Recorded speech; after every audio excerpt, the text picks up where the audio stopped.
মানে একটা group of people বলছে যে আওয়ামী লীগ কোনো পলিটিক্যাল পার্টি না, আওয়ামী লীগ হচ্ছে মানে এমন একটা দল যেটাকে আমরা মাফিয়া বা গ্যাংস্টারের মতন একটা মানে গ্রুপ অফ পিপল, যাদের নির্বাচনে আসা না আসায় আসলে কিছু যায় আসে না। কিন্তু আরেকটা মত হচ্ছে যে না, আওয়ামী লীগ পুরাতন রাজনৈতিক দল, আওয়ামী লীগকে ছাড়া যদি আপনি নির্বাচনে যান, that will be the reputation of 14, 18 or 2024। 18টা যদি বাদও রাখি, 14 এবং 24-এর ইলেকশনের রিপিটেশন হবে। সো এতগুলো ভিন্ন ভিন্ন অ্যাসপেক্ট যখন মাঠে ক্রিয়াশীল থাকে, তখন আপনি কিভাবে একটা স্মুথ ইলেকশন আশা করেন? তাহলে প্রধান উপদেষ্টা যেটা বলেছিলেন নাকি, যে উনি ইতিহাসে সর্বশ্রেষ্ঠ নির্বাচন উপহার দিবেন, তো এটা কি তাহলে আসলে কথার কথাই থেকে যাবে? আপনি দেখুন, আমি আজকে লক্ষ্য করছিলাম যে অন্তত পক্ষে সরকারের তরফে 4 জন, আমি যদি ভুল না করি, 2 জন উপদেষ্টা এবং 2 জন সরকারের নীতি নির্ধারণী মহলের, তারা বারবার কিরা কসম কেটে বলতেছে ফেব্রুয়ারিতেই নির্বাচন হবে। কোন দল কি বলল, কোন দল নির্বাচনে আসলো বা না আসলো, তাতে কিচ্ছু যায় আসে না। সরকার ফেব্রুয়ারি ঘোষণা করেছে, তো ফেব্রুয়ারিতে নির্বাচন হবে। অর্থাৎ তারা নিজেরাও জানে যে কতটা ভোলেটাইল একটা সিচুয়েশন এখন বাংলাদেশে প্রিভেইল করছে। তারা নিজেরাও কিন্তু খুব একটা কনফিডেন্ট না যে কেমন ইলেকশন, বাট তারা রিপিটেডলি কথাটা বলছে। আপনি মাসুদ ভাই যখন একটা কথা বারংবার বলবেন, তখন ওটা আপনার নিজের প্রতি আস্থাহীনতারই একটা বহিঃপ্রকাশ। না হলে একই কথা আসলে বারবার বলার দরকার নাই। এবং বাংলাদেশ বিশ্বের সম্ভবত অল্প কয়েকটা দেশের একটা, যেখানে নির্বাচন আসলেই অবাধ, সুষ্ঠু, নিরপেক্ষ, স্মরণকালের সবচেয়ে ভালো, জীবনে এত ভালো ইলেকশন কোনোদিন হয় নাই, আমরা পৃথিবীর শ্রেষ্ঠ ইলেকশন দেব, এই সব উদ্ভট এবং বাজে কথা নির্বাচনের আগে যুক্ত করা হয়। আরে ভাই, নির্বাচন মানেই তো free, fair, inclusive and neutral হওয়ার কথা। তো এটাকে আবার এতগুলো বিশেষণ দিতে হয় কেন, আমি তো এটাও বুঝি না। আচ্ছা, আপনি আরেকটা কথা বললেন যে এই এনসিপি কে আপনি বললেন যে এটা ডক্টর ইউনূসের দল। আচ্ছা ঠিক আছে, হতে পারে ইউনূসের দল, কিন্তু ইদানিং কি আপনি খেয়াল করছেন যে এনসিপি কিন্তু ডক্টর ইউনূসের ব্যাপারেও বেশ মানে শুনতে ভালো শোনায় না এই ধরনের শব্দ উচ্চারণ করে কিন্তু ইউনূসের সমালোচনা করছেন, যে ডক্টর ইউনূস ভুল জায়গায় সেজদা দিয়েছেন না কি করেছেন এগুলো বলছেন। তাহলে নিজের দল তার সৃষ্টিকর্তার বিরুদ্ধে এই ধরনের কথা বলছে, এটাকেই বা আপনি কিভাবে জাস্টিফাই করবেন? এখানে দুটো বিষয় হতে পারে। যেহেতু শুরু থেকেই এনসিপি কে কিংস পার্টি বলা হচ্ছে, শুরু থেকেই আমি এনসিপি কে রাজার দল বলি। কিংস পার্টির চেয়ে আমার কাছে রাজার দল কথাটা বেশি পছন্দ, তো আমি তাকে রাজার দল বলি। তো তাদের এক ধরনের পারসেপশন ক্রিয়েটের ব্যাপার আছে যে না, আমরা রাজার দল না। এই যে দেখুন, আমরা রাজাকেও সমালোচনা করি, কিন্তু আপনার বা আমার অভিজ্ঞতা কি বলে, টকশোতে যখন আমরা বসি, এনসিপি যিনি রিপ্রেজেন্ট করছেন, তিনি এনসিপি কে যতটা রিপ্রেজেন্ট করেন, গভর্নমেন্টকে তার চেয়ে কোনো অংশে কম রিপ্রেজেন্ট করেন না। সো এই যে একটা পারসেপশন তৈরি হয়েছে, যেটা রাজার দল, সেটা ডক্টর ইউনূসের কথা থেকে এবং এনসিপির আচরণ থেকে, সেটা ভাঙবার একটা চেষ্টা হয়তো নির্বাচনের আগে তারা করতে চাইছে। এক, অথবা যেটা হতে পারে সেটা হচ্ছে রাজার সঙ্গে তাদের এতদিন যে সুখের সংসার ছিল, সেই সংসার সম্ভবত ততটা সুখের এখন আর নাই। কারণ আমরা রাজার উপদেষ্টা মানে অর্থাৎ পারিষদদের, মন্ত্রী পরিষদ সদস্যদের, অন্যান্য উপদেষ্টাদের বলতে শুনছি যে এনসিপি যাই বলুক না কেন, রাজা যেহেতু নির্বাচন ফেব্রুয়ারিতে বলেছেন, তো নির্বাচনটি ফেব্রুয়ারিতেই হবে। এখনো কিন্তু এনসিপির নিবন্ধন হয় নাই।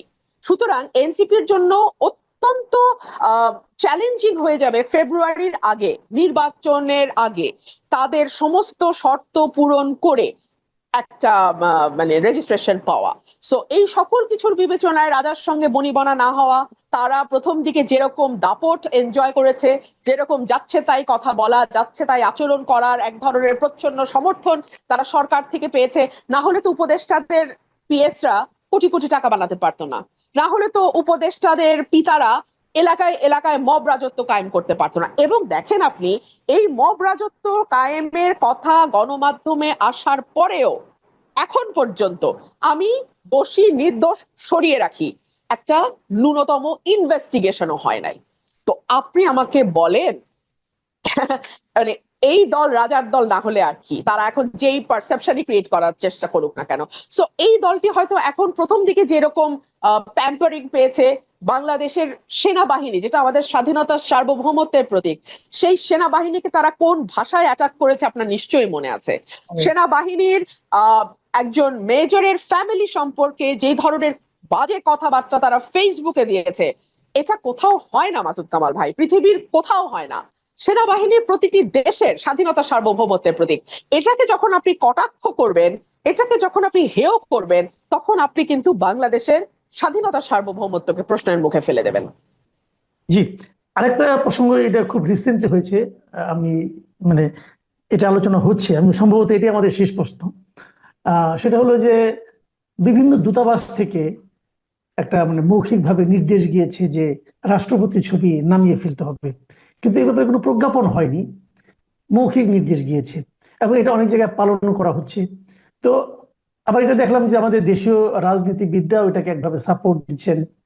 আপনি যে দলের সঙ্গে যুক্ত সেই দলের একজন নেতা বলেছেন যে তারা বোধহয় নো পোর্ট্রেট নীতিতে অগ্রসর হচ্ছে। তো এখন যেটাই হোক, কোশ্চেনটা হলো কি যে এই জিনিসটা যদি হয়ে থাকে, এর তো কোনো প্রজ্ঞাপন দেখলাম না, সরকারি কোনো নির্দেশনা দেখলাম না। এটা কি মৌখিক ভাবে হয়, অথবা এভাবে কি হওয়া উচিত? রাষ্ট্রপতি কি ব্যক্তিটা ইম্পর্টেন্ট না চেয়ারটা ইম্পর্টেন্ট? এই বিষয়গুলো নিয়ে কিন্তু অনেক জায়গায় আলোচনা হচ্ছে। এটাকে আপনি আসলে কিভাবে দেখছেন? দেখুন, গত 1 বছরে রাষ্ট্রটাকে ঐক্যবদ্ধ রাখা, মানুষকে ঐক্যবদ্ধ করা, 15 বছর যে বিভাজনের চাষ হয়েছে সেটাকে বন্ধ করা, ল অ্যান্ড অর্ডারকে স্থিতিশীল করা, প্রতিষ্ঠানগুলোকে শক্তিশালী করা, এই দিকে মনোযোগ না দিয়ে সরকার আরো অন্যান্য অনেক নিটিগিটি ছোট ছোট ব্যাপারের দিকে মনোযোগ দিয়েছে। ধরুন, এই যে এই রাষ্ট্রপতির পোর্ট্রেটের ব্যাপারটাই ধরুন, এই পোর্ট্রেটটি সরানো কেন হলো আমরা কেউ জানি না। আপনি জানেন না, আমি জানি না, রাজনৈতিক দলগুলো জানে কিনা আমি জানি না। সো এই যে কেউ না জানলো, চুপে চুপে একটা মৌখিক নির্দেশ দেয়া হলো, এটার অর্থটা কি? যদি নো পোর্ট্রেট নীতি নিয়ে থাকে তাহলে সেটা প্রজ্ঞাপন দিয়ে আমাদের জানাক, তাহলে কারো পোর্ট্রেট থাকবে না, ওয়েল এনাফ। আর কোন পলিটিক্যাল পার্টি যদি সেটাকে সাপোর্ট করে, তাহলে আমি আশা করব সেই পলিটিক্যাল পার্টিও যখন ভবিষ্যতে ক্ষমতায় যদি যায়, তাহলে তারাও নো পোর্ট্রেট নীতি নেবে। ডেফিনেটলি আমরা সেটা আশা করব। সো আমরা না এখন পিসমিল বেসিসে কাজ করছি, মানে যেটা সামনে আসছে ওটা নিয়ে কাজ করছি, কিন্তু আমাদের আসল যে কাজগুলো, এই সরকারের যে গুরু দায়িত্বটা ছিল 5ই অগস্ট 2024 সাল থেকে আজকে 25 সালের অগস্ট মাস অলমোস্ট শেষ হতে যাচ্ছে, এখন পর্যন্ত সেই আসল জায়গাগুলোতে আমরা হাত দিতে দেখলাম না। রাষ্ট্রপতির ছবি থাকবে কি থাকবে না সেটা নিয়ে সরকার যত ব্যস্ত, তার চেয়ে যদি বাংলাদেশের ল অ্যান্ড অর্ডার সিচুয়েশনটা ঠিক করার দিকে সরকার মনোযোগী হতো, যদি মানুষের নিরাপত্তা দেওয়ার ব্যাপারে সরকার মনোযোগী হতো, যদি একজন ভালো উপদেষ্টাকে স্বরাষ্ট্রের দায়িত্ব দেওয়া হতো, যদি নির্বাচন সামনে রেখে কিভাবে তারা রোডম্যাপ তৈরি করবে সেটা নিয়ে মানুষের সামনে একটা ক্লিয়ার পিকচার দিত, যদি রাজনৈতিক পলিটিক্যাল পার্টিগুলোর মধ্যে আহ ঐক্যমতের ব্যাপারে আরেকটু জোর দিত এবং যত দ্রুত সম্ভব নির্বাচনের ব্যাপারে একটা ফয়সালা করতে পারতো, তাহলে আমার মনে হয় যে দেশটা আরেকটু বোধহয় রাইট ট্র্যাকে যেত। আপনি যদি সাধারণ মানুষের দিকে কান পাতেন, যারা কোনো পলিটিক্স করে না, তারা কিন্তু ভীত এবং তারা বলে দ্রুত একটা পলিটিক্যাল গভর্নমেন্ট আসুক, সেই গভর্নমেন্ট যেমনই হোক is better than an unelected government. আমরা তো দেখলাম রাজনৈতিক নেতাদের শাসনও 53 বছর দেখলাম, আবার আমরা অরাজনৈতিক বিশ্ববিখ্যাত অতি উচ্চ শিক্ষিত মানুষের শাসনও এই 1 বছরে দেখলাম। সো মানুষ তো তার কম্পেয়ার নিজেরা নিজেদেরটা করতে পারে। জি, অনেক ধন্যবাদ, অনেক ধন্যবাদ রবীন ফারহানা। প্রিয় আপনাকে দর্শক, অসংখ্য আপনারা ধন্যবাদ।